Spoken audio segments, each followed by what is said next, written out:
মোহন সিং কাকাবাবুকে নিয়ে গেল শর্মাজির সঙ্গে দেখা করাতে। অন্য একটা তাঁবুতে কাকাবাবুকে বসিয়ে বিনীতভাবে বলল, আপনি একটু আরাম করুন রায়চৌধুরী সাহেব, আমি শর্মাজিকে খবর দিচ্ছি। আসলে সকাল থেকে ওর শরীরটা আবার খারাপ যাচ্ছে।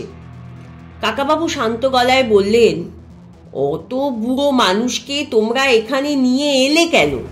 উনি কেমন আছেন তা দেখতেই তো আমি এসেছি।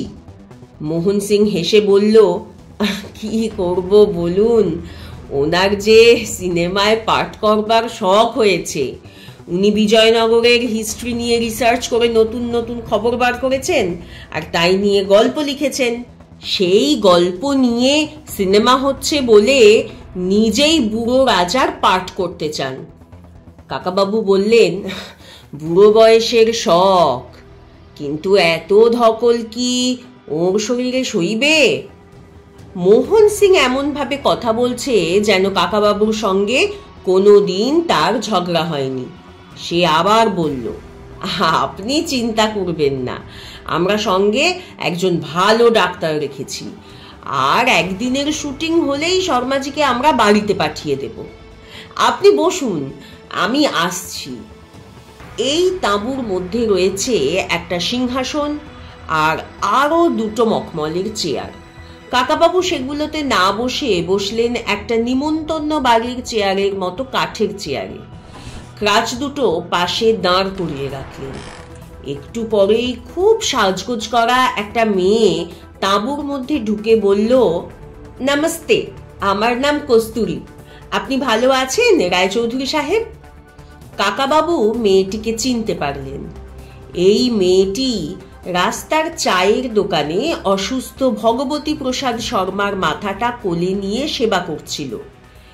এখন তার পোশাকটা অন্যরকম, হাতে একটা চাবুক। কাকাবাবু বললেন, নমস্কার, শর্মাজির আবার শরীর খারাপ হয়েছে শুনলাম, আমি ওকে দেখতে এসেছি। কস্তুরী বলল, এখন ঠিক হয়ে গেছেন। অত বুড়ো হলেও মনের জোর আছে খুব, সব কথা মনে থাকে। একটি লোক একটা লম্বা গিলাসে শরবত এনে বলল, লিজিয়ে সাব। কাকাবাবু বললেন, থ্যাংক ইউ, আমি এখন শরবত খাবো না। খেয়ে দেখুন সাব, বহুত বড়িয়া শরবত, পেস্তা আর মালাই আছে। কাকাবাবু বললেন, আমি একটু আগে চা খেয়েছি, এখন শরবত খেতে পারবো না, এটা নিয়ে যাও। লোকটি বলল, তাহলে চা নিয়ে আসবো? চা আনছি এক্ষুনি। কাকাবাবু বললেন, চাও লাগবে না, চা খেয়ে এসেছি বললুম যে। কস্তুরী বলল, আয় যজ্ঞু, উনি খাবেন না বলছেন, তাও কেন জোর করছিস? কিছু লাগবে না, যা। লোকটা চলে যাবার পরেই মোহন সিং ধরে ধরে নিয়ে এলো বৃদ্ধ শর্মাজিকে। তার হাতে একটা রূপো বাঁধানো ছড়ি, পরে আছেন একটা জরির চুমকি বসানো লম্বা আলখাল্লা। ধপধপে সাদা চুল ও দাড়ি, আর ওই রকম আলখাল্লার জন্য তাকে অনেকটা রবীন্দ্রনাথের মতন দেখাচ্ছে এখন। তিনি বুকে হাত দিয়ে কয়েকবার খুব খুব কাশলেন। কাকাবাবু তাকে দেখে সম্মানের সঙ্গে উঠে দাঁড়িয়ে বললেন, শর্মাজি, হেঁটে আসতে আপনার কষ্ট হয়েছে, আপনি যেখানে শুয়েছিলেন সেখানে আমাকে ডেকে পাঠালেই তো পারতেন। শর্মাজি কাশি থামিয়ে বললেন, না না, ঠিক আছি, এখন ঠিক আছি। শুটিং করবার সময় হাঁটা চলা করতে হবে না, ঘোড়ার পিঠেও চড়তে হবে, আমি সব পারবো। আপনি রায়চৌধুরী, আপনি এসেছেন, আমি খুব খুশি হয়েছি। কাকাবাবু বললেন, আপনি আমায় আসতে বলেছিলেন, আপনার সঙ্গে দেখা করে আমার সঙ্গের ছেলে মেয়েদের বিজয়নগর রুইন্স একটু ঘুরিয়ে দেখাবো। এখানকার ইতিহাস তো অনেকেই জানে না। শর্মাজি বলল, হ্যাঁ দেখান, কিন্তু তারপর তাড়াতাড়ি চলে গেলে চলবে না। আপনি আমাদের শুটিংয়ের সঙ্গে থাকুন, আমাদের অ্যাডভাইস দিন, হিস্ট্রির কোথাও যদি ভুল হয় আপনি আমাকে ধরিয়ে দেবেন। কাকাবাবু হেসে বললেন, আপনি থাকতে আমি আর কি ভুল ধরাবো? আপনার চেয়ে কেউ বেশি জানে? শর্মাজি বললেন, আমি তো শুটিংয়ে ব্যস্ত থাকবো, আমি কি সব দিকে দেখতে পারবো? আপনার মতামতে আমাদের অনেক উপকার হবে। মোহন সিং, তুমি রায়চৌধুরীর থাকার জায়গার ব্যবস্থা করে দাও। বৃদ্ধ শর্মাজি বসলেন সিংহাসনটিতে, আর ভেলভেটের চেয়ার দুখানায় বসলো মোহন সিং আর কস্তুরী। কাকাবাবু বললেন, আপনি তাহলে রামরায়ের পাঠ করছেন? আপনাকে মানাবে ভালো। শর্মাজি বললেন, হ্যাঁ, আমি সেজেছি রাম রায়, মোহন সিং হবে আলী আদিল শাহ, আর কস্তুরী হচ্ছে রাজা সদাশিবের বউ মহারানী পদ্মিনী। তার ছোট বোন ধারাদেবীর ভূমিকায় আছে সুজাতা কুমারী। আরে, তোমরা রায়চৌধুরীকে শরবত দিলে না? আরে, কাউকে আনতে বলো। কাকাবাবু বললেন, এনেছিল আমার জন্য, আমি এখন খাবো না। শর্মাজি বললেন, রায়চৌধুরী, কালকে রাতে আপনার কানে কানে কি বলেছিলাম মনে আছে তো? আপনি এবার সেই কথা এদের সামনে বলে দিতে পারেন। কাকাবাবু মোহন সিং আর কস্তুরীর মুখের দিকে তাকালেন একবার, তারপর বললেন, হ্যাঁ, এখন বলে দিলে ক্ষতি নেই। আপনি বলেছিলেন যে আলী আদিল শাহ কথা বলার সময় একটু স্ট্যামার করবে, মানে একটু তোতলাবে আর কি। শুটিং এর আগে সেটা মনে করিয়ে দিতে বলেছিলেন। কোনো ইতিহাস বইতে এ কথা লেখা হয়নি আগে। শর্মাজি একটু চমকে উঠে বললেন, এই কথা বলেছিলাম?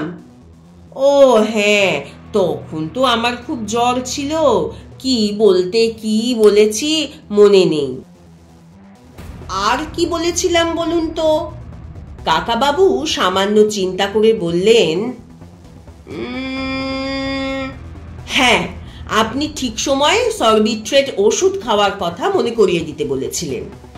শর্মাজি বললেন, হ্যাঁ ঠিক। আর? কাকাবাবু বললেন, রামরাজার কাটা মুন্ডু দেখাতে হবে তো, সেই জন্য মাটির মুন্ডু তৈরি করে সেখানে আলতা মাখিয়ে রক্ত বোঝাতে হবে।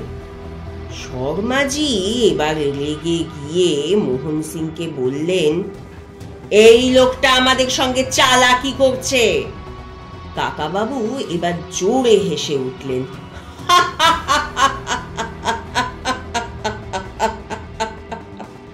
পকেট থেকে রুমাল বের করে মুখ মুছে বললেন, চালাকি তো করছি, নয়তো কি বোকামি করব? এই লোকটা তো শর্মাজির ডামি, আসল শর্মাজি কোথায়? মোহন সিং সঙ্গে সঙ্গে উঠে দাঁড়ালো। কস্তুরী তার চাবুকটা উঁচিয়ে ধরল।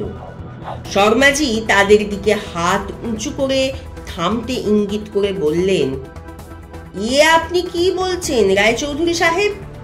আমার কোনো ডামি নেই, আমি তো যুদ্ধ করব না। আপনি এদের সঙ্গে ঠাট্টা করছেন নিশ্চয়ই। কাকাবাবু বললেন, কিসের ঠাট্টা? এই মোহন সিং এর দল সবাইকে এত বোকা ভাবে কেন? একটা লোককে ভগবতী প্রসাদ সাজিয়ে আনলেই আমি তা বিশ্বাস করব? কাল রাত্রিরে আমি যার সঙ্গে কথা বলেছি আজ তাকে চিনতে পারবো না? শর্মাজি আমাকে আপনি বলে কথা বলেন না, তুমি বলেন। আমাকে রায়চৌধুরী বলেও ডাকেন না, রাজা বলেন। তোমরা নিশ্চয়ই জানো যে তার স্মৃতিশক্তি খুব ভালো।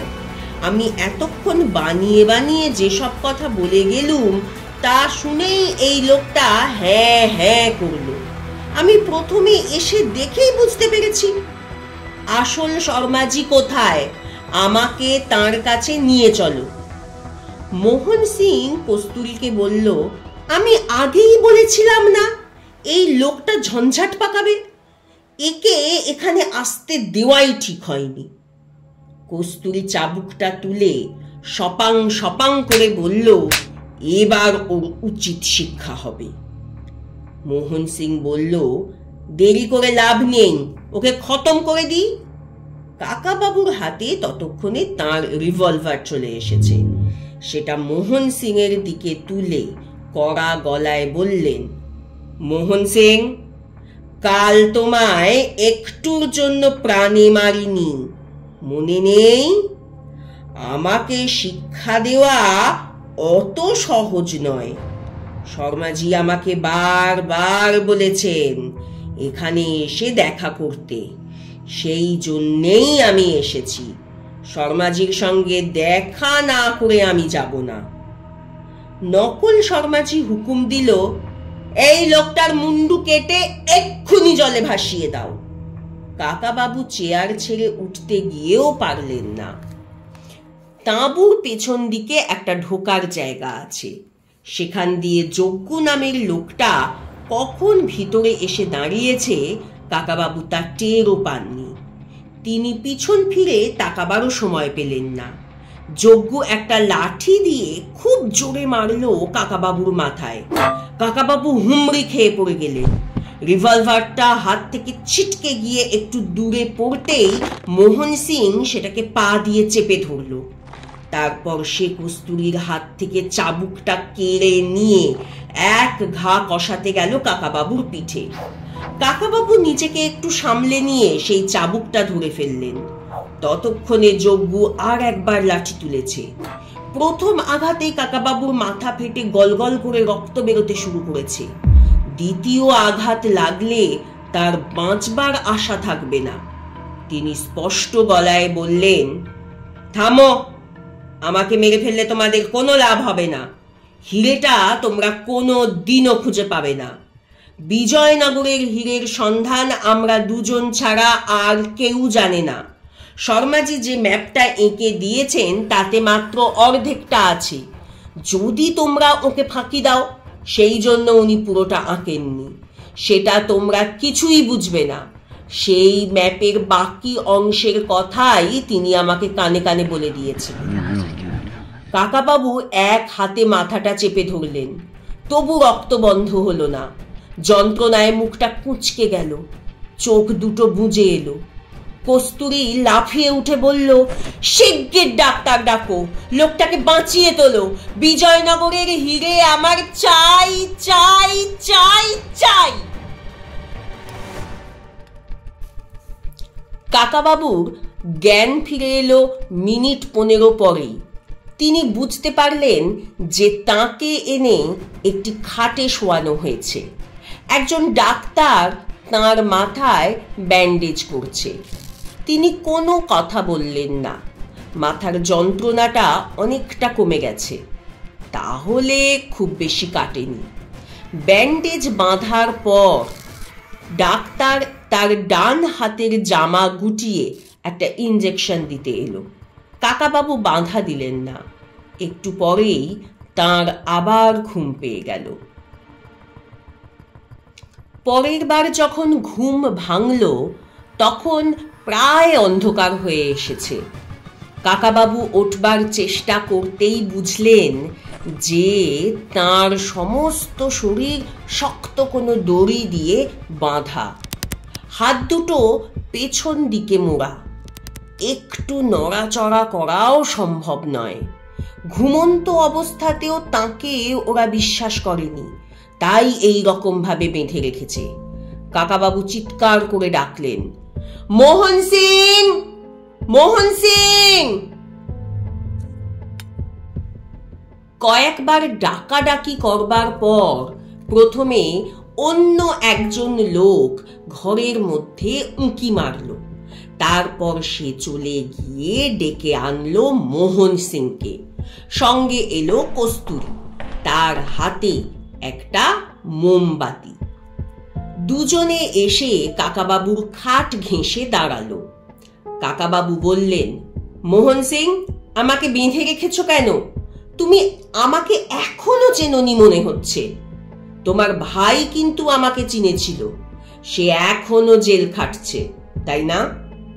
আমাকে কিছুতেই তোমরা মেরে ফেলতে পারবে না। আমাকে বেঁধে রাখলে আমার পেট থেকে একটা কথাও বের করতে পারবে না। মোহন সিং দাঁতে দাঁত ঘষে বলল, রায় চৌধুরী, তুমি আমার ভাইকে জেল খাটিয়েছ। কাল সন্ধেবেলা আচানক আমার গলা টিপে ধরেছিলে। আজ আমি তার শোধ নিব। তোমার মাংস একটু একটু করে কুকুরকে খাওয়াবো। কাকাবাবু বললেন, বেশ, তাই খাওয়াও, দেখি তোমার কেমন সাধ্য। তোমার মতন দুর্বৃত্ত আমি আগে অনেক দেখেছি। আজ পর্যন্ত তো কেউ আমার কোনো ক্ষতি করতে পারেনি। আমার একটা পা যে ভাঙা দেখছো, সেটা হঠাৎ একটা অ্যাক্সিডেন্টে হয়েছে, কেউ ভেঙে দেয়নি। এবারে তুমি কি করতে পারো দেখা যাক। মোহন সিং কাকাবাবুর গলা টিপে ধরতে যাচ্ছিল। কস্তুরী তাকে বাধা দিয়ে বলল, আহা, থামো না, আগে আমি দু একটা কথা বলি। তারপর সে খুব মিষ্টি গলায় বলল, রায়চৌধুরী বাবু, আমি আপনার সাহস দেখে অবাক হয়ে গেছি। মোহন সিং এর ভাইকে আপনি পুলিশে ধরিয়ে দিয়েছেন। আপনার উপর মোহন সিং এর এত রাগ, তবু আপনি এখানে এলেন কেন? কাকাবাবু বললেন, আমি তো মোহন সিং এর কাছে আসিনি, এসেছিলাম প্রফেসর শর্মার সঙ্গে দেখা করতে। তিনি আমাকে আসতে বলেছিলেন। তিনি আমার গুরুর মতো।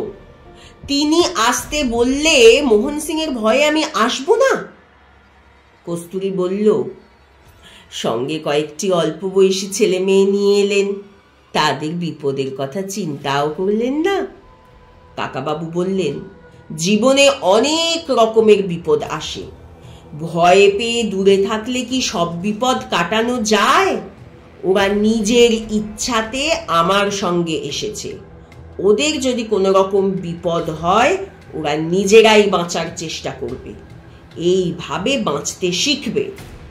মোহন সিং বলল, ওদের আর তুমি দেখতে পাবে না কোনোদিন। কাকাবাবু বললেন, তাই নাকি? তাহলে বিজয়নগরের হীরের সন্ধানও তোমরা কোনো দিন পাবে না। মোহন সিং বলল, আলবাত পাবো। আমরা এমন ব্যবস্থা করেছি যে কোনো জায়গা খুঁজতে বাকি থাকবে না। কাকাবাবু বললেন, অতই সহজ? 400 বছর ধরে কত লোক সেই হীরে খুঁজছে, কেউ পায়নি। তোমরা সমস্ত বিজয়নগর খুঁড়ে ফেললেও পাবে না, এই আমি বলে দিচ্ছি। কস্তুরী বলল, এই মোহন সিং, আস্তে কথা বলো। বাবুজি, আমরা এখানে কেন এসেছি জানেন? আমরা এসেছি এখানে ফিল্মের শুটিং করতে। তার সঙ্গে হীরের কি সম্পর্ক আছে? কাকাবাবু বললেন, ফিল্মের শুটিং এর নাম করে তোমরা পুরো জায়গাটা ঘিরে ফেলেছ, পুলিশ বসিয়েছ, বাইরের লোকদের ঢুকতে দিচ্ছ না। সেই সুযোগে তোমরা বিজয়নগরের বিখ্যাত হীরে খুঁজে বার করবে। প্রফেসর শর্মা তোমাদের এই বুদ্ধি দিয়েছেন, আমি জানি, কিন্তু শর্মাজি তোমাদের চেয়ে অনেক বেশি ধুরন্ধর। সেই হীরে পেলেও তিনি তোমাদের সেটা দিতেন না। সেই হীরে আবিষ্কার করলে সারা পৃথিবীতে তাঁর নাম ছড়িয়ে যাবে, সেটাই হবে তাঁর শেষ কীর্তি। তিনি এই কথা ভেবে এখানে এসেছেন। কস্তুরী বলল, শর্মাজিকে বাদ দিন, অত বুড়ো মানুষ দিয়ে কাজ চলে না। আমি সেই হীরে খোঁজার জন্য যা বন্দোবস্ত করেছি, তাতে আমার এর মধ্যেই 15 লাখ টাকা খরচা হয়ে গেছে। কাকাবাবু বললেন, বিজয়নগরের হীরে পাওয়া গেলে তার দাম হবে 15 কোটি টাকারও বেশি, কোহিনূরের চেয়েও দামি। কস্তুরী বলল, আপনি সেই হীরে বার করে দিন। আপনি কত টাকা নেবেন বলুন না। কাকাবাবু বললেন, বাহ, বেশ, আমাকে দড়ি দিয়ে বেঁধে রেখে সামনে দাঁড়িয়ে মিষ্টি মিষ্টি কথা বলা হচ্ছে। আগে বাঁধন খুলে দাও, তারপর কথা হবে। মোহন সিং গর্জে উঠে বলল, খবরদার কস্তুরী, ওর কথা শুনো না। এই লোকটা সাপের মতো, একবার ছাড়লে কি করবে তার কোনো ঠিক ঠিকানা নেই, ওকে ছাড়া হবে না। কস্তুরী তার দিকে চোখ রাঙিয়ে বলল, তুমি চুপ করো। তারপর কাকাবাবুকে বলল, আগে আপনার সঙ্গে কথাবার্তা ঠিক হোক, তারপর আপনার হাত পায়ে দড়ি খুলে দেওয়া হবে তো নিশ্চয়ই। আপনি বলুন, আপনি আমাদের সাহায্য করার বদলে কি নেবেন? মনে রাখবেন কিন্তু মোহন সিং কিন্তু আপনাকে যখন তখন খতম করে ফেলতে রাজি। আমি আপনাকে বাঁচাবো। আপনার প্রাণের দাম কি একটা হীরের চেয়েও বেশি নয়? কাকাবাবু বললেন, শর্মাজি আমাকে বলেছিলেন তিনি বেঁচে থাকতে আমি যেন হীরের ব্যাপারে নাক না গলাই, তাতে তার ক্রেডিট নষ্ট হয়ে যাবে। তিনি কোনো কারণে মরে গেলে তারপর যেন আমি ওই কাজে হাত দিই। তিনি আমাকে সব বাতিলে দিয়েছেন, আমিও তার কাছে শপথ করেছি। শর্মাজি কোথায়? মোহন সিং এর দিকে একবার দ্রুত দেখে নিয়ে কস্তুরী বলল, ওর আজ সকাল থেকে হঠাৎ প্যারালিসিস হয়ে গেছে, কোমার মতো অবস্থা, কথা বলতে পারছেন না, বোধহয় জ্ঞান আর ফিরবে না, হাসপাতালে পাঠিয়ে দেওয়া হয়েছে। কাকাবাবু অবিশ্বাসের সুরে বললেন, এটা সত্যি কথা? কস্তুরী বলল, জি হ্যাঁ, এটা সত্যি কথা। আপনাকে শুধু শুধু মিথ্যে কথা বলবো কেন? শর্মাজি খুবই অসুস্থ, তিনি এখানে নেই। ডাক্তাররা বলেছেন তাকে এবারের মতো বাঁচানোর চেষ্টা করা গেলেও তিনি হয়তো কথা আর বলতে পারবেন না, লিখতেও পারবেন না, তাতেই আমাদের খুব মুশকিল হয়ে গেল। কাকাবাবু বললেন, তোমাদের যে কোনটা সত্যি আর কোনটা মিছে তা বোঝা মুশকিল। যাগ্গে আমার সঙ্গে যে 4 জন ছিল তারা কোথায় গেল? মোহন সিং রুক্ষ গলায় বলল, তাদের কথা বাদ দিন, কথা হবে শুধু আপনার সঙ্গে আমাদের। আমার যে ভাই জেল খাটছে তাকে নিয়ে কি আমি দরাদরি করছি? আপনার সঙ্গে যারা এসেছিল তারা বাড়ি চলে গেছে। আপনি কি শর্তে আমাদের সাহায্য করতে চান সেটাই বলুন। কাকাবাবু বললেন, কোনো শর্ত নেই। আমার সঙ্গে যে 4 জন ছিল তাদের আগে এনে হাজির করো, নইলে তোমাদের মতো স্বার্থপর লোকেদের সঙ্গে আমি কোনো কথাই বলবো না। মোহন সিং আর রাগ সামলাতে না পেরে কস্তুরীর থেকে চাবুকটা নিয়ে 2 ঘা কষিয়ে দিল কাকাবাবুর বুকে। গড়গড় করতে করতে বলল, হারামজাদা, তোমাকে এক্ষুনি খুন করে ফেলতে পারি, তবু তুমি বড় বড় কথা বলছো। বাঁচতে চাও তো শিগগির বলো হিরেটা কোথায়? কাকাবাবু বললেন, কে জানে হিরেটা কোথায়? মোহন সিং, তুমি যে আমাকে 2 ঘা চাবুক কষালে, ঠিক সেই 2 ঘা তুমি আবার ফেরত পাবে। মোহন সিং চাবুক তুলে বলল, তোমাকে আমি যদি এক্ষুনি খতম করে দিই তাহলে আমাকে কে আটকাবে? কস্তুরী বলল, কি পাগলের মতো কথা বলছো মোহন সিং? শর্মাজি আমাদের যে ম্যাপ দিয়েছেন তা দেখে কিছুই বোঝা যাচ্ছে না। রায়চৌধুরীর সাহায্য আমাদের দরকার।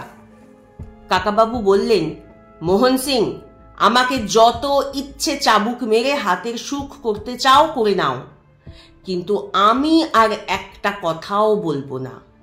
আমার সঙ্গের 4 জন ছেলে মেয়েকে আমি আগে দেখতে চাই এখানে। মোহন সিং বলল, হবে না। আমার যে ভাই জেল খাটছে আমি কি তাকে ছেড়ে দেবার কথা বলেছি? ওর লোকেরাও কোথায় আছে আমি জানি না।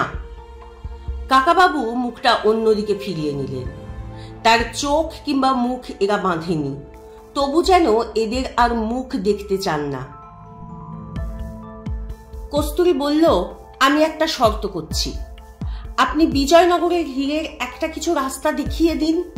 আজই আমি আপনার সামনে আপনার দলের কোনো 1 জন ছেলে মেয়েকে হাজির করব, শুধু 1 জন, ঠিক আছে?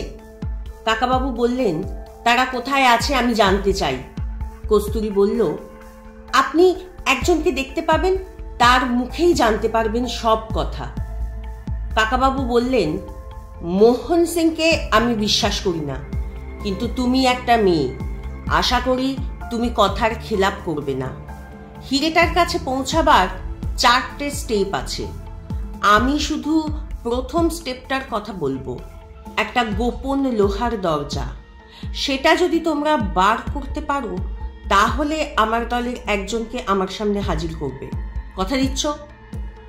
কস্তুরী বলল, বাবু সাহেব, এই হিরেটার জন্য আমি বহু টাকা খরচ করে ফেলেছি। যে কোনো উপায়ে সেটা আমার চাই। আপনি কথা রাখলে আমিও কথা রাখবো।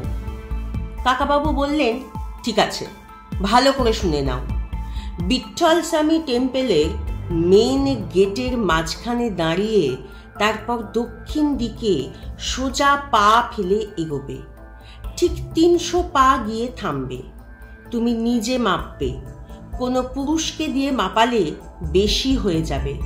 তোমার মতন কোনো মেয়ের 300 পা। দড়ি ফেলে দাগ টেনে দেখে নেবে ঠিক 300 পা হয়েছে কি না। তারপর সেই জায়গাটা খুঁড়তে শুরু করবে।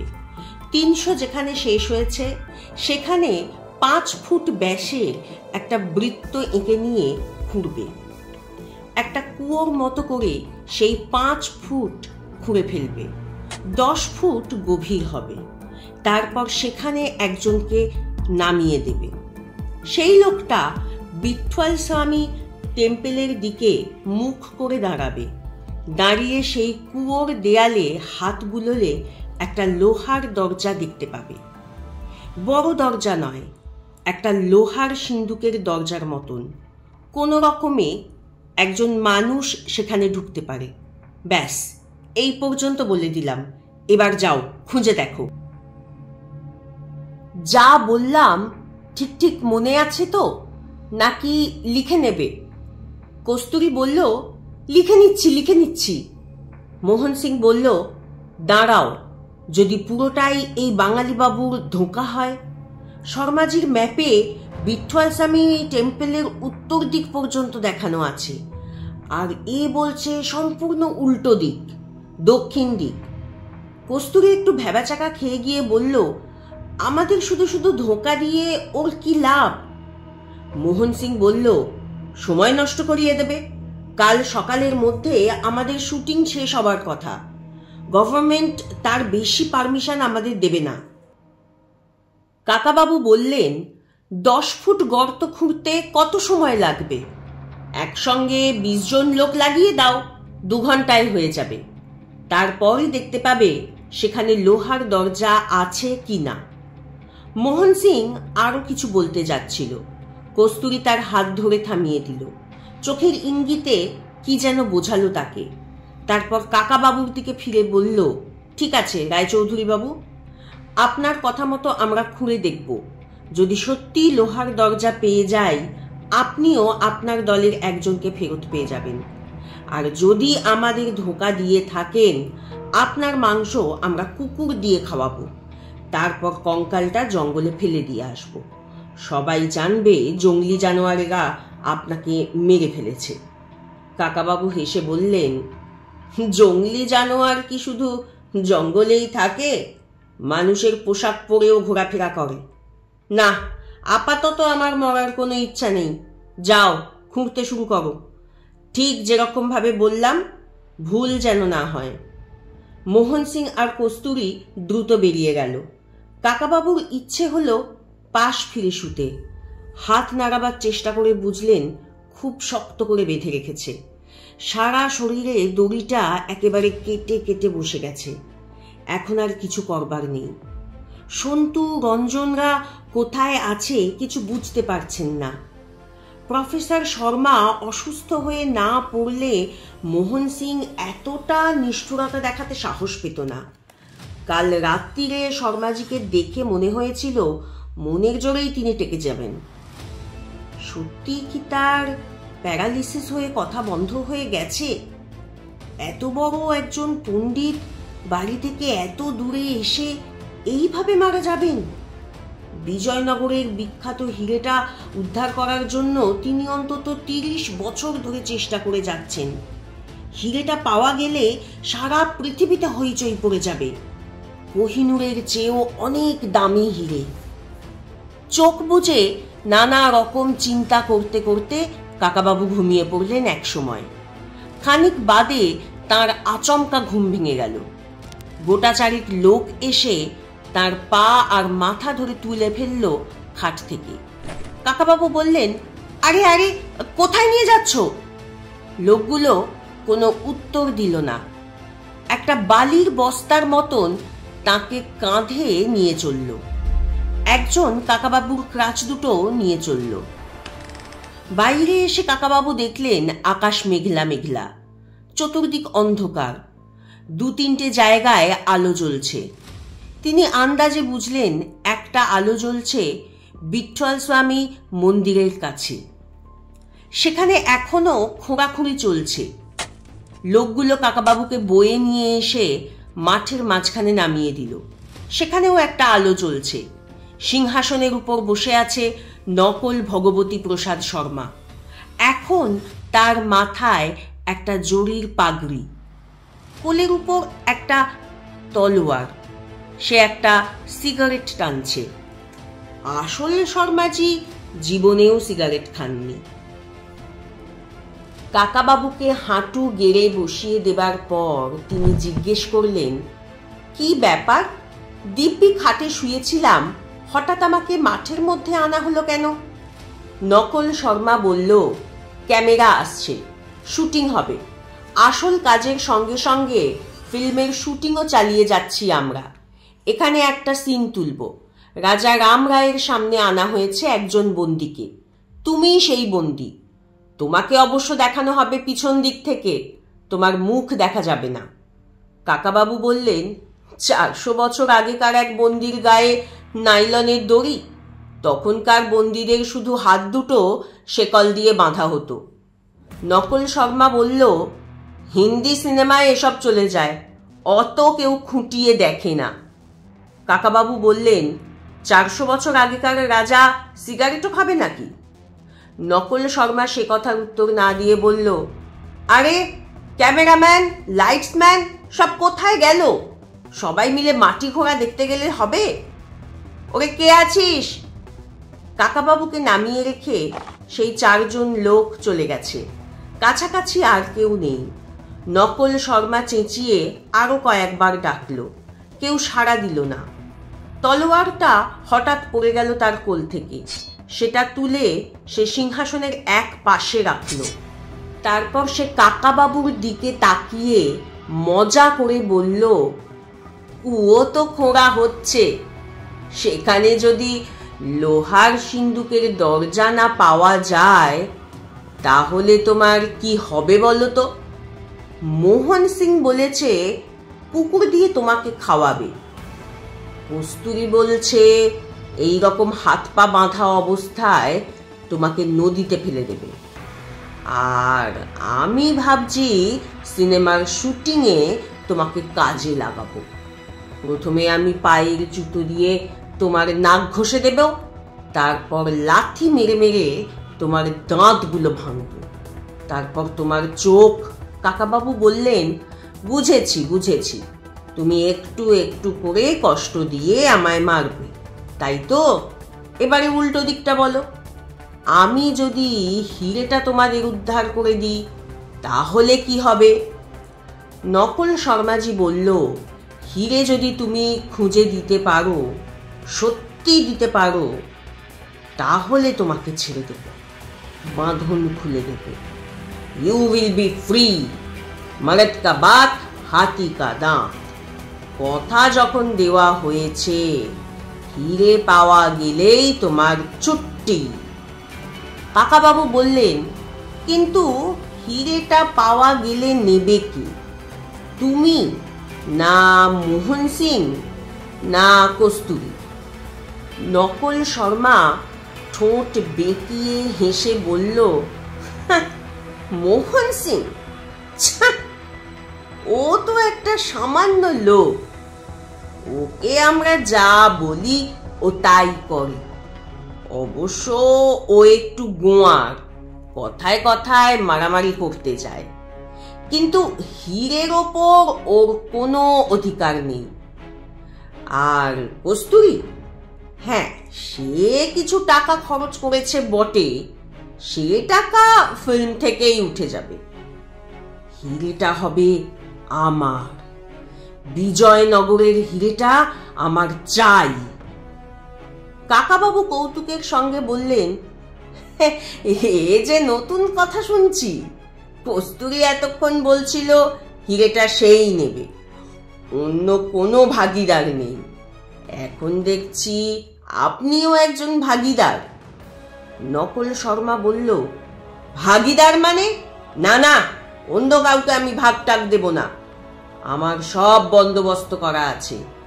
হিরেটা পেলেই আমি বোম্বে চলে যাব। কাকাবাবু বললেন, তাহলে তো খুব মুশকিল হলো। আমি হিরেটা কস্তুরীকেই খুঁজে দেব ঠিক করেছি, আর কথাও দিয়েছি। কস্তুরীর সঙ্গে আমার চুক্তি হয়েছে।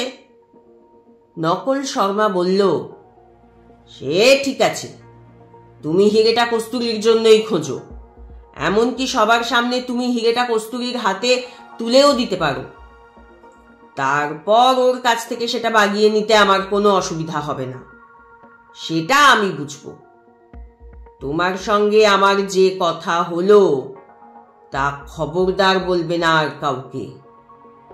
কস্তুরীকে যদি আগে থেকে কিছু বলার চেষ্টা করো তাহলে তোমার জীব আমি কেটে নেব।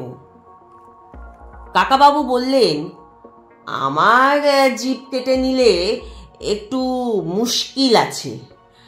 আমি যদি কথা বলতে না পারি তাহলে হিরেটা তোমরা পাবে কি করে? নকল শর্মা চোখ কটমট করে বলল, রায় চৌধুরী, একটা কথা মনে রেখো, তুমি বাঁচবে কি মরবে সেটা আমার উপর নির্ভর করছে। কস্তুরী হাজার চেষ্টা করলেও তোমাকে বাঁচাতে পারবে না। সিংহাসনের পাশে হাত চাপড়ে সে তলোয়ারটা খুঁজল। সেটা সেখানে নেই। আবার নিচে পড়ে গেছে ভেবে সে মাথা ঝুঁকিয়ে দেখল সেখানেও নেই। সে অবাক হয়ে বলল, আরে, আমার তলোয়ারটা কোথায় গেল? সিংহাসনের পেছন থেকে সামনে ঘুরে এসে সন্তু বলল, এই যে। সন্তুর হাতে সেই খাপ খোলা তলোয়ার। তার ডগাটা সে নকল শর্মার গলায় ছুঁয়ে বলল, চুপ, কোনো শব্দ করবে না, তাহলেই গলা ফুটো করে দেব। আতঙ্কে নকল শর্মার চোখ দুটো ঠেলে বেরিয়ে আসতে চাইল। সন্তুর বদলে সে যেন ভূত দেখছে। সন্তু বলল, জোজো, শিগগির কাকাবাবুর বাঁধন খুলে দে। অন্ধকার থেকে দৌড়ে বেরিয়ে এসে জোজো কাকাবাবুর দড়ির বাঁধন খোলার চেষ্টা করতে লাগল। কাকাবাবু বেশ সন্তুষ্টভাবে বললেন, যাক, তোরা ভালো আছিস তাহলে? রিঙ্কু আর রঞ্জন কোথায়? জোজো বলল, এখনো দেখতে পাইনি। এই গিঁটগুলো খুলতে পারছি না, একটা ছুরি পেলে ভালো হতো। কাকাবাবু বললেন, লাইলনের দড়ি ছুরি দিয়েও কাটা খুব শক্ত। গিঁটগুলোই খোলবার চেষ্টা কর। কোনো রকমে আমার হাতটা আগে খুলে দে। সন্তু সামনের দিকে তাকিয়ে অধীরভাবে বলল, তাড়াতাড়ি তাড়াতাড়ি, লোকজন আসছে। জোজো তাড়াতাড়ি করতে গিয়ে আরো দেরি করে ফেলল। নখ দিয়ে চেপে ধরেও সে গিঁট খুলতে পারছে না। কোনো রকমে কাকাবাবুর হাতের বাঁধন খুলতে না খুলতেই হই হই করে ছুটে এলো সেখানে 4-5 জন লোক। তাদের মধ্যে একজন মোহন সিং। সে ফুর্তিতে চিৎকার করতে করতে বলতে লাগলো, পাওয়া গেছে, পাওয়া গেছে, লোহার দরজা বেরিয়েছে। সন্তু আর জোজো পালাবার সুযোগ পেল না। কাকাবাবুকে ফেলে পালাবার কথা তাদের মনেও এলো না। মোহন সিং এসেই খপ করে জোজোর চুলের মুঠি চেপে ধরল। বলল, এ কি? সন্তু তলোয়ারটা নকল শর্মার গলায় আরো একটু চেপে ধরে বলল, শিগগির কাকাবাবুকে ছেড়ে দাও, নইলে একে আমি মেরে ফেলব। মোহন সিং কয়েক মুহূর্ত দারুণ বিস্ময়ে চেয়ে রইল সন্তুর দিকে, যেন সে বিশ্বাসই করতে পারছে না যে সন্তুরা এরই মধ্যে বেঁচে এখানে ফিরে এসেছে। তারপরেই যেন ঘোর কাটিয়ে ফস করে সে একটা রিভলভার বার করে বলল, তুই ওর গলা কাটবি? কাট, তার আগে এক গুলিতে আমি তোর মাথা উড়িয়ে দেব। কাকাবাবু শান্ত গলায় বললেন, সন্তু, তলোয়ারটা ফেলে দে। সন্তু অনিচ্ছা সত্ত্বেও তলোয়ারটা নামিয়ে রাখল পায়ের কাছে। একজন লোক ছুটে গিয়ে সন্তুকে চেপে ধরল। নকল শর্মা রাগের চোটে সপাটে এক চর কষালো সন্তুর গালে।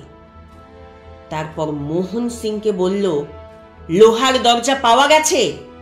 তাহলে আর রায়চৌধুরীকে বাঁচিয়ে রেখে কি লাভ? ওকে খতম করে দিলেই তো হয়। মোহন সিং চওড়া করে হেসে বলল, আমিও তাই ভাবছি।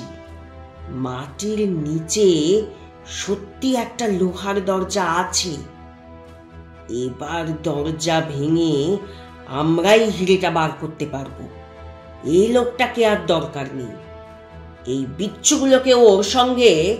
কাকাবাবু দুটো হাত ঘষতে ঘষতে বললেন, দাঁড়াও দাঁড়াও, একেই বলে কাল নেমির লঙ্কা ভাগ। মোহন সিং, তুমি একটা বেওকুফ। আমাকে কি তোমার মতোই বুদ্ধু ভেবেছ? আমি জানতুম তোমরা কথার খেলাপ করবে।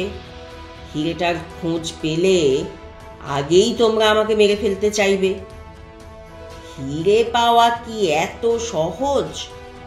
ওই লোহার দরজা খুলে দেখো, ওর মধ্যে কিচ্ছু নেই। নকল শর্মা আর মোহন সিং একসঙ্গে বলে উঠল, কিয়া? কিছু নেই? কাকাবাবু বললেন, দরজাটা ভাঙবার দরকার নেই। ধাক্কাধাক্কি করলেও খুলবে না। সামনের দিকে জোরসে টান দাও, তাহলেই খুলে যাবে। ওই সিন্দুকের মধ্যে হিরে মুক্ত কিছুই নেই। এর আগে অন্তত 15 জন লোক ওই সিন্দুক খুলে দেখেছে। গত 400 বছর ধরে কত লোক এই বিজয়নগরের বিখ্যাত হিরে খুঁজেছে তা জানো? এবার কস্তুরী এসে পৌঁছালো সেখানে। সে সব কথা শুনে হতাশ হয়ে বলল, ওই সিন্ধুকের মধ্যে কিছু নেই? রায়চৌধুরী বাবু, তুমি শুধু শুধু আমাদের দিয়ে এতখানি মাটি খোঁড়ালে? তুমি আমাদের ধোঁকা দিয়েছ। কাকাবাবু বললেন, বাহ, বেশ মজা তো। আমি ধোঁকা দিয়েছি? তোমরা যে লোহার দরজাটা দেখা মাত্রই আমাকে মেরে ফেলতে চাইলে, সেটা কি? আমি তোমাদের এই অমূল্য হিরে খুঁজে দেব, আর তোমরা তারপর আমাকে মেরে ফেলবে? বাহ বাহ, কি চমৎকার। মোহন সিং বলল, ওই হিরে না পেলেও কি তোমাকে আমরা বাঁচিয়ে রাখবো ভেবেছ? কাকাবাবু বললেন, তাতে তোমাদের ভারী লাভ হবে। শুধু শুধু মানুষ খুন করাই হবে, হিরে পাবে না। যে জন্য এত কাণ্ড করে এখানে এসেছো, সব নষ্ট হয়ে যাবে। প্রফেসর শর্মার কথা বন্ধ হয়ে গেছে, তিনি তো আর কিছু বলতে পারবেন না। আমিও যদি মরে যাই, তাহলে চিরকালের মতন হারিয়ে যাবে বিজয়নগরের হিরে। কস্তুরী বলল, না না, তা হতে পারে না। হিরেটা আমাদের চাই। রায়চৌধুরী বাবু, আপনাকে কেউ মারবে না। আপনার সঙ্গের লোকেদেরও ছেড়ে দেওয়া হবে, আমি কথা দিচ্ছি। কাকাবাবু বললেন, তোমার কথার যে কি দাম আছে তা তো দেখলাম। আমি আর তোমাদেরকে বিশ্বাস করছি না। মোহন সিং জোজোকে এক ধাক্কা দিয়ে মাটিতে ফেলে দিয়ে বলল, বীরজো, বীরজো, এই ছোকরাটার একটা কান কেটে দে তো, তারপর নাক কাটবি। তা দেখেও রায়চৌধুরী হীরের কথা লুকিয়ে রাখতে পারে কিনা দেখতে চাই। বীরজু এগিয়ে এসে চুলির মুঠি ধরে জোজোকে আবার দাঁড় করালো। একটা ছুরি বার করে বলল, কাটবো? জোজো কাকাবাবুর চোখের দিকে তাকিয়ে আছে। কাকাবাবুর মুখের হাসি হাসি ভাব দেখে সে ভয় পেল না। কাকাবাবু বললেন, আবার একটা বোকামি করছো মোহন সিং। এরকম ভাবে জোর করলে আমি তো তোমাদের আরো একটা ধোকা দেব, আর এক জায়গায় মাটি খুঁড়তে বলবো। 2-3 ঘন্টা লেগে যাবে, তারপর দেখবে সেখানেও কিচ্ছু নেই। এই করে রাত ভোর হয়ে যাবে। আমার লোকেদের গায়ে একবার হাত ছোঁয়ালে আমি কিছুতেই সত্যি কথা বলবো না। কস্তুরী এগিয়ে এসে বলল, বিরজু, ছেলেটাকে ছেড়ে দে। এইভাবে কিছু হবে না, সময় বেশি নেই।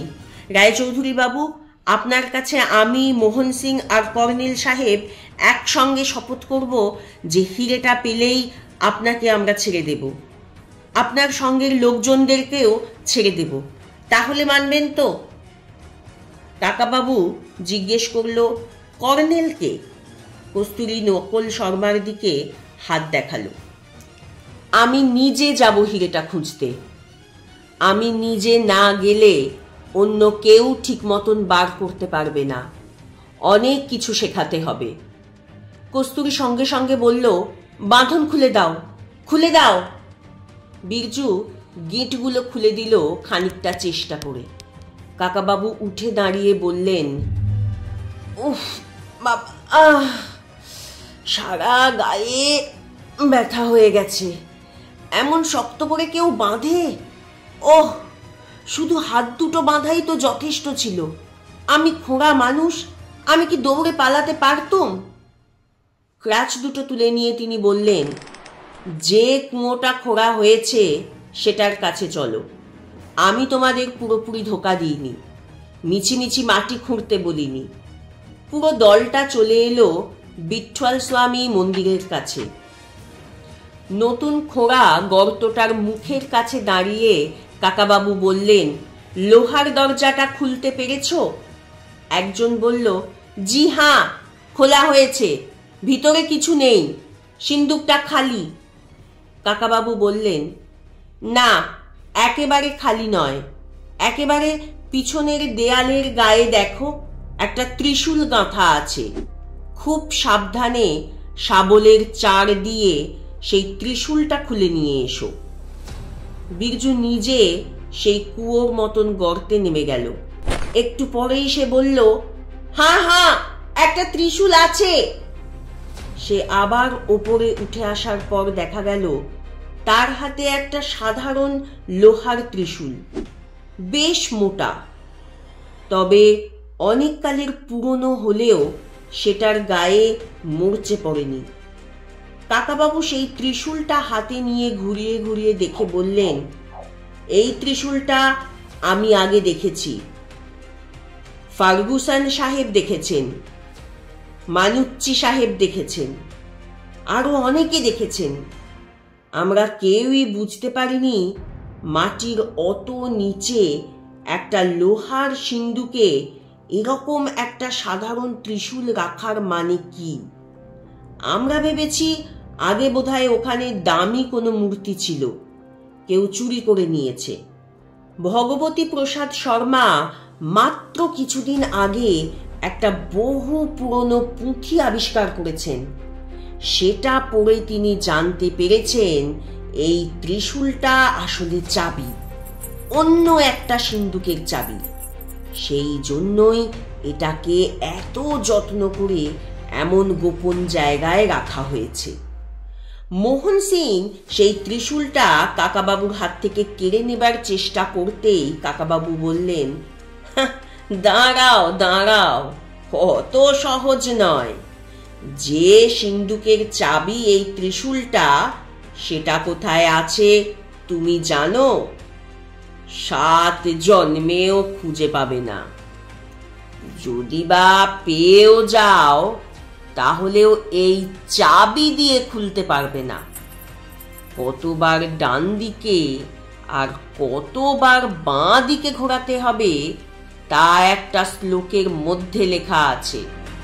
সেই শ্লোক না জানলে কোনো লাভ নেই। কস্তুরী বলল, এই মোহন, রায়চৌধুরী বাবুর কাজে বাধা দিও না। আচ্ছা রায়চৌধুরী বাবু, একটা কথা বলুন তো, প্রফেসর শর্মাজি যখন এই চাবিটার কথা জানতে পারলেন, তখন তিনি নিজে কেন আগে এসে হিরেটা নিলেন না? কাকাবাবু বললেন, উত্তরটা খুব সোজা। তিনি একা এসে খোঁড়াখুড়ি করতে পারতেন না, সরকারকে জানাতে হতো, আর সরকারের সাহায্য নিয়ে এই বিখ্যাত ঐতিহাসিক হিরেটা খুঁজে বার করলে সেটা সরকারকেই দিয়ে দিতে হতো। সেই জন্যেই তিনি তোমাদের সাহায্য নিয়েছিলেন। ফিল্ম তোলবার নাম করে এলে জায়গাটা ঘিরে রাখা যায়, রাত্রিরেও কাজ করা যায়, মাটি খুঁড়লেও কেউ সন্দেহ করে না। পিছন ফিরে কাকাবাবু আবার হাঁটতে লাগলেন কোনাকুনি আর একটা ছোট্ট মন্দিরের দিকে। এটা একটা অতি সাধারণ শিব মন্দির। ছাদের অনেকটা ভেঙে পড়েছে, দরজার পাল্লাও নেই। ভেতরে মস্ত একটা শিবলিঙ্গ, তার মাথার কাছটাও কিছুটা ভাঙা। কাকাবাবু বললেন, রাজধানী বিজয়নগর যেদিন ধ্বংস হয় সেদিন আক্রমণকারীরা এখানকার অনেক মন্দির ভেঙে একেবারে গুঁড়িয়ে দেয়। শুধু বিঠ্ঠল স্বামীর মন্দিরটা তারা ভাঙেনি বিশেষ কারণে। মন্দিরের সব কটা থাম থেকে একটা অদ্ভুত গানের সুর বেরোচ্ছিল, তা শুনে ওরা ভয় পেয়ে যায়। এই ছোট্ট মন্দিরটাও তারা ভাঙতে চেষ্টা করেছিল। এই দেখ, এই শিবলিঙ্গটা এত শক্ত পাথর দিয়ে তৈরি যে মাত্র একটুখানি ভাঙতে পেরেছে। দেখেছিস সন্তু? ডিনামাইট দিয়ে না ওড়ালে ওটা ভাঙা যাবে না। তারপর তিনি হাঁটু গেড়ে বসে পড়লেন। দেখি তো, এর বেদির মাঝখানে একটা গর্ত থাকার কথা। সত্যি তাই, সেই শিবলিঙ্গের তলার বেদিতে চৌকো করে খানিকটা কাটা। কাকাবাবু সেই কাটা অংশের মধ্যে ত্রিশূলটা ঢোকাতে যেতেই তার ভেতর থেকে ধরফর করে একটা গিরগিটি বেরিয়ে এলো। সে বেচারা ভয় পেয়ে পালাতে গিয়ে লাফিয়ে উঠল কস্তুরীর গায়ে। কস্তুরী তিরিং করে একটা লাফ দিয়ে আর্ত গলায় বলল, ওরে বাপরে, এটা কি রে? কাকাবাবু বলল, ওটা একটা নিরীহ গিরগিটি, কামড়াবে না, কিন্তু এর মধ্যে সাপ খোপ আরো কত কি আছে কে জানে। চোখ বুজে কিছু চিন্তা করে ত্রিশূলটা কয়েকবার ডান দিকে কয়েকবার বাঁ দিকে ঘোরালেন। অত বড় শিবলিঙ্গটা আস্তে আস্তে সরে যেতে লাগলো। সেখানে বেরিয়ে পড়ল একটা অন্ধকার গর্ত। সবাই মুখ দিয়ে বিস্ময়ের একটা শব্দ করে উঠল। কাকাবাবু মোহন সিং এর দিকে ফিরে বললেন, তুমি কি ভাবছ এটা সিন্ধুক? তা মোটেই না। আসল সিন্ধুক আছে অনেক নিচে। এরকম আরো 3 বার চাবি ঘোরাতে হবে 3 জায়গায়। বিজয়নগরের রাজারা সাবধানী ছিলেন খুব। উঠে দাঁড়িয়ে ত্রিশূলটা খুলে নিয়ে তিনি সেই অন্ধকার গর্তের মধ্যে পা বাড়িয়ে বললেন, আমি এর ভেতরে নামবো। সন্তু, জোজো, তোরাও সঙ্গে আয়।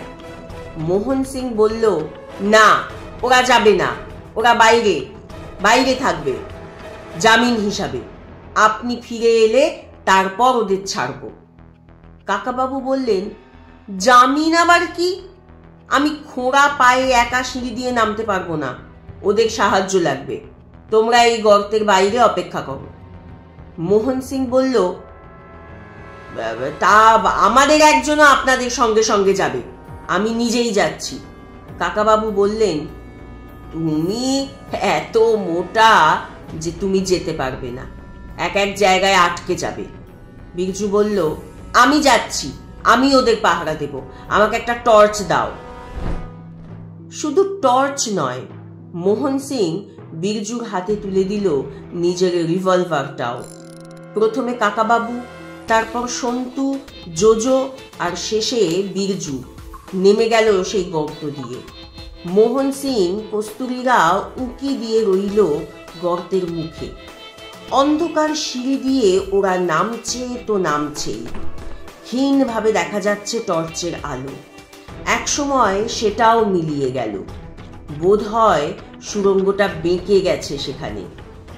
হঠাৎ অনেক নিচ থেকে একটা বিকট ভয়ের চিৎকার শোনা গেল। সেটা কার গলার আওয়াজ তা বোঝার আগেই কিসের যেন ধাক্কায় ছিটকে গেল মোহন সিং আর কস্তুরীরা। দরাম করে একটা শব্দ হলো। শিবলিঙ্গটা আবার জায়গায় ফিরে এসেছে। সুড়ঙ্গের মুখটা বন্ধ হয়ে গেছে। মোহন সিং হুঙ্কার দিয়ে বলে উঠল, বন্ধ করে দিয়েছে, ওরা ইচ্ছে করে বন্ধ করে দিয়েছে।